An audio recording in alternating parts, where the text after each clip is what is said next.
The learner. Have you ever wondered what separates a good lover from a truly exceptional one? Um, Before we started digging into today's material, we heard from Hank in Scottsdale, who Right. claims he went, from good lover to an entirely new level after using these secrets. Wow. And here's a number that really grabbed my attention. Over 16 years, with all the earlier versions of this book, apparently only one person asked for a refund. Just one. That's pretty remarkable, isn't it? That kind of satisfaction rate, well, it definitely makes you think there's something valuable here. It absolutely does. And today's deep dive takes us right into the best sex book ever, Secrets to Ultimate Sexual Satisfaction. And this isn't some fleeting thing. This Hmm. guide, it's been refined, updated over years by tech marketing and the author. Yeah, started way back, right? Like Ultimate Sex Secrets in 98. Exactly. And now it's this two-volume set available at a surprisingly decent price. And its mission seems pretty clear. Help you become the most skilled, most satisfying lover possible. Precisely. It really seems to tackle those feelings of self-doubt maybe we've all felt sometimes, and tries to give a real roadmap for connecting with and satisfying a partner. And that feedback, like from Hank, and there was another one, Eric from Grants Pass, praising a whole new world of intimacy. It comes from those early readers. So it's been road tested, not just theory. Definitely. And our goal today, the learner, is to sort of sift through all this information, pull out the most useful bits, the surprising insights. Give you that direct path to being well-informed, quickly but thoroughly, without getting bogged down, those aha moments. Exactly. A focused exploration to really boost your understanding. Okay, let's get into it then. One of the first things that jumped out at me was this whole section on the power of scent. Ah, yes. We know bad BO is a turnoff, obviously, and too much cologne isn't great either, the book says. Gendered stuff, yes. But here's where it got interesting. They mentioned specific scents that might actually be arousing for men. And they're maybe not what you'd first think of. Cinnamon rolls and lavender. Cinnamon rolls. And lavender. Huh, okay. Yeah, the idea is that our sense of smell is so tied to memory, right? So these everyday scents can trigger positive feelings. Comfort, warmth from cinnamon rolls, maybe relaxation from lavender. That makes sense. And they even had this sneaky scent strategy. Yeah. The idea of creating a strong personal link to a scent so your partner just unconsciously thinks of you whenever they smell it. Like planting a little mental reminder. Clever. It really shows how the book explores these, often underestimated senses in intimacy. And moving on from smell, it gets into the mind-body connection. Yes. Starting with, pornography in women. Right. That was interesting. The book suggests basically that even if society makes it taboo or women deny it, physiologically, the response can be quite similar to men's. It definitely challenges some assumptions, makes you think about how complex our sexuality and its expression really are. For sure. And then it pivots to this link between fear and passion. Yeah, this was fascinating. The idea that our brains might sometimes process intense emotions similarly. They even mentioned that observation about birth rates going up after natural disasters. Whoa. So high adrenaline states bleeding into each other. Something like that. And their suggestion, a bit unconventional maybe. Watch a horror flick together. Seriously. For date night. Well, the thinking is the fear might get rechanneled into passion, especially with you there as this sort of safe harbor. Definitely a novel approach. Okay.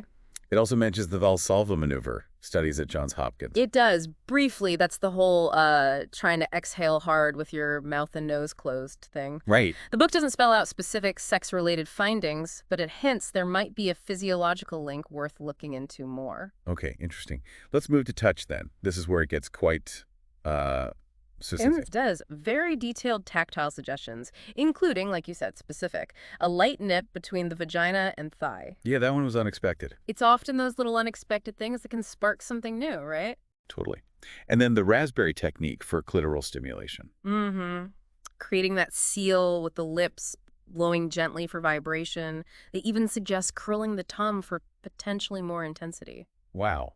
It really encourages trying different things, talking about what works. Absolutely. It's all about exploration and communication.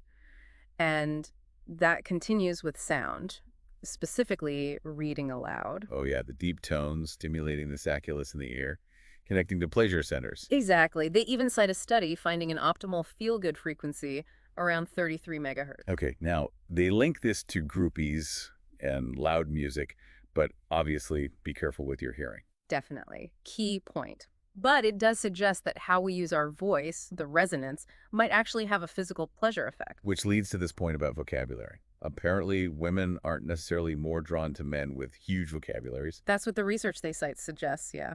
Might surprise some people, but interestingly, it says men do tend to be attracted to women with broader vocabularies. So maybe it's less about fancy words and more about engagement. Could be. Maybe save the thesaurus for later. Then it gets into specific positions, like the revised cowgirl. Right. Described pretty clearly. Woman facing the man, controlling things, legs near his ears. Yeah, it emphasizes her control and the unique physical dynamics, and then more practically, it suggests a beanbag chair. A beanbag. Seriously. As a cheap alternative to, those expensive sex pads or furniture, though they do warn against the really cheap ones that might pop. Good tip. Okay. Who knew beanbags could feature in ultimate sex? Now this next bit, the casino sex factor. That sounds odd. It does, doesn't it? But it comes from a study on addiction, found that women playing slots had similar heart rate and body chemistry changes to sexual arousal. But only when winning. Yeah, exactly. That was the key. The thrill of the win seemed to mimic arousal physiologically. So the book playfully suggests this could be accidental foreplay. Yeah. Or the sound of a jackpot might hit different now. Kind of humorous, but it's a reminder that our bodies react in surprising ways to different stimuli. A weird parallel. Definitely weird. Okay, moving to something more straightforward. Physical health and sex. A strong link there, obviously. That University of California study is pretty stark. Yeah, men exercising 3 times a week having 3 times more and better sex. Compared to those who didn't? Yeah. And their call to action is pretty direct. Stop procrastinating and do it now. Really hammers home the importance of activity. Can't argue with that. Taking care of yourself benefits everything, including intimacy. And it also touches on teasing. How that light, almost touching thing can ramp up arousal through anticipation. The buildup, yeah. Potent stuff. Okay, now, a potentially tricky topic. The gag reflex during oral sex. The book had some surprisingly practical advice here. It did. The connection to dentistry and acupressure was interesting. The specific spot, the P6 point on the inner wrist. Yeah, they give instructions on how to find it and press it. Apparently, it can help suppress that reflex, like a little-known trick. And they suggest it might even lessen over time with practice. That could be huge for some couples. Absolutely a potential game changer. Then it shifts to the art of teasing and control, suggesting delaying intercourse, letting the woman initiate more. Changing the dynamic, building that desire, and the mirroring technique during oral. Where each partner sort of subtly copies the other's hand or mouth movements. It sounds like a great way to learn non-verbally what feels good. Exactly. That intuitive connection. Adding excitement and novelty is another big theme. I kind of chuckled at the idea of tearing up a cheap cotton dress and thong. A bit dramatic, maybe, but memorable. Definitely spontaneous. They also suggest black or red lights, linking UV light to female sexual energy, according to one source they mention. Interesting. And humming during oral sex, like a living vibrator. Yeah, creating unique sensations by varying the hum, different for both partners. It's all about engaging different senses, isn't it? Introducing the unexpected. Like the tongue circles at the base of the spine, then blowing, exploring different zones. And the reminder, different strokes for different folks. Variety is key. The example of the woman suddenly taking charge, being more aggressive, it shakes things up. Keeps it fresh. Then shifting to health again, Dr. John Beck from UCLA saying impotence is usually disease-related, not just aging. That's an important distinction. Underscores the health connection again. Definitely. And the food play section. Wow, very detailed. Peaches, cherries, whipped cream. And lots of suggestions. Yeah. But also a necessary warning about sugar and bacteria, right? Clean up afterwards. Crucial point.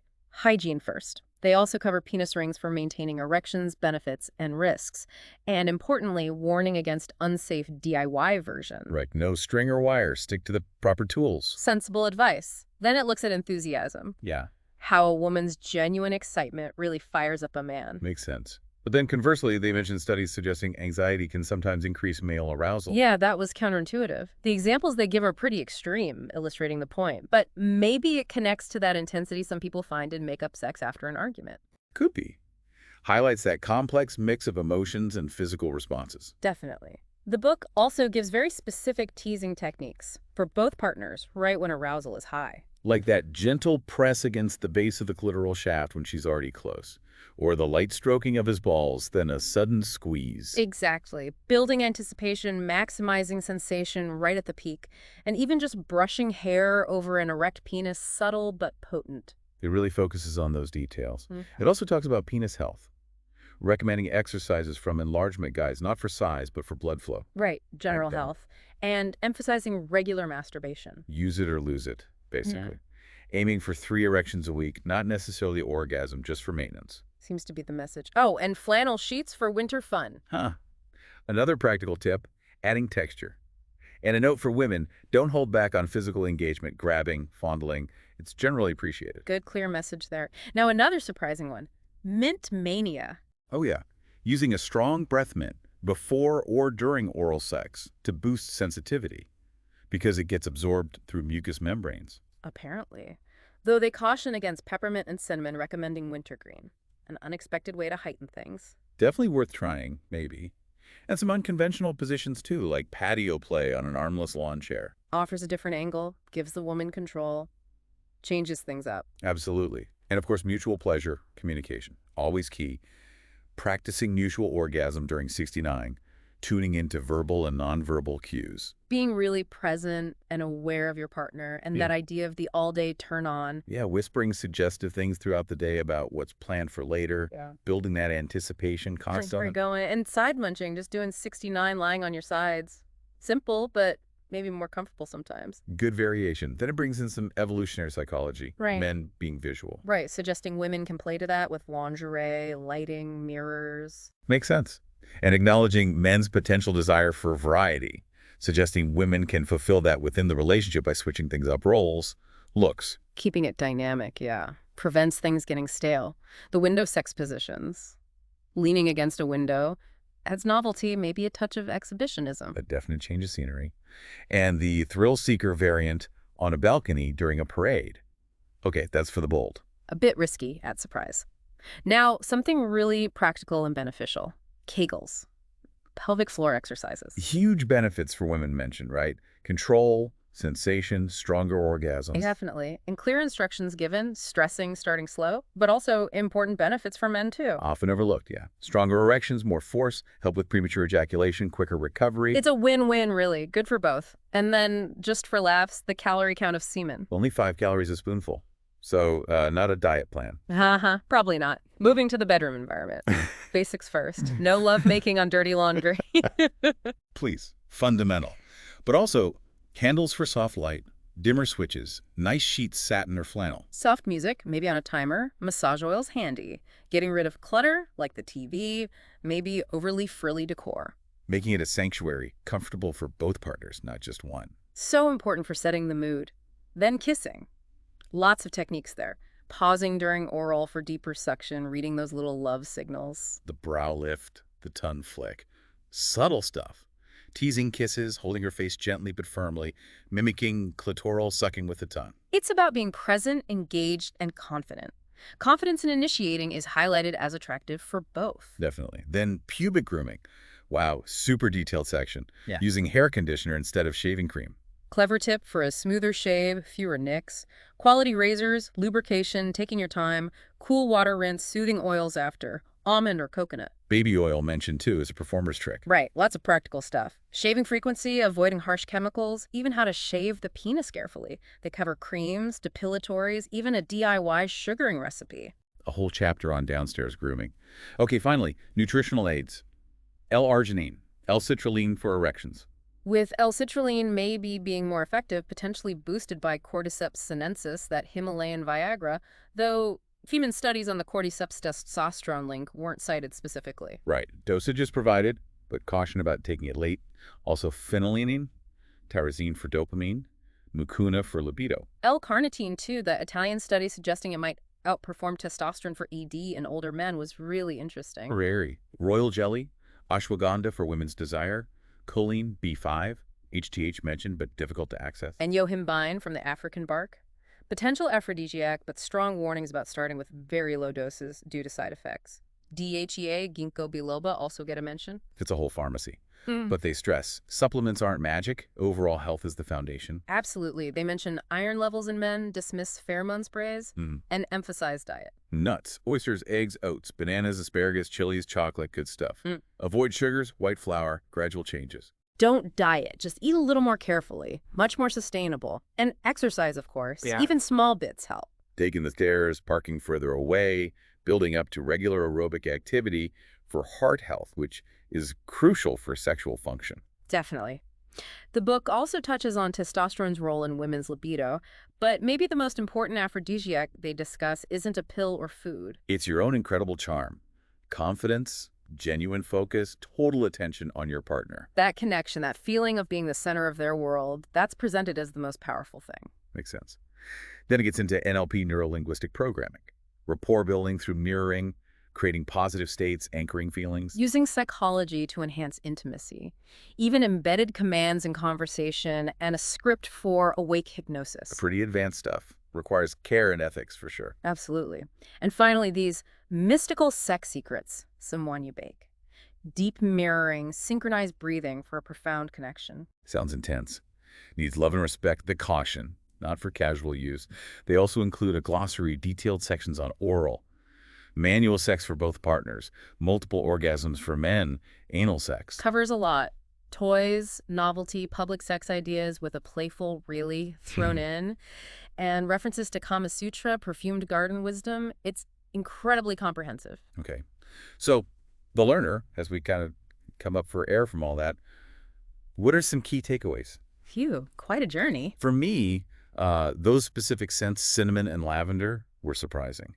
And that acupressure point for the gag reflex. Super practical, potentially life-changing for some. Definitely memorable. And just that overarching theme, the power of genuine charm, just really focusing on your partner, that felt really central. Yeah, I agree. For me, it was the sheer breadth. From the tiny details of physiology, sound, to the big psychological stuff like NLP, rapport, and then all the practical techniques. It really drives home that great sex isn't just one thing. It's multifaceted. Totally. So as you process all this, the learner, maybe the final thought is this. With so many potential paths and techniques out there, perhaps the real secret is simply having the courage to experiment, to communicate honestly, openly with your partner about what you both desire. What exciting new avenues of pleasure will you choose to explore? Thank you, the learner, for joining us on this deep dive. It's been a truly fascinating and hopefully illuminating exploration.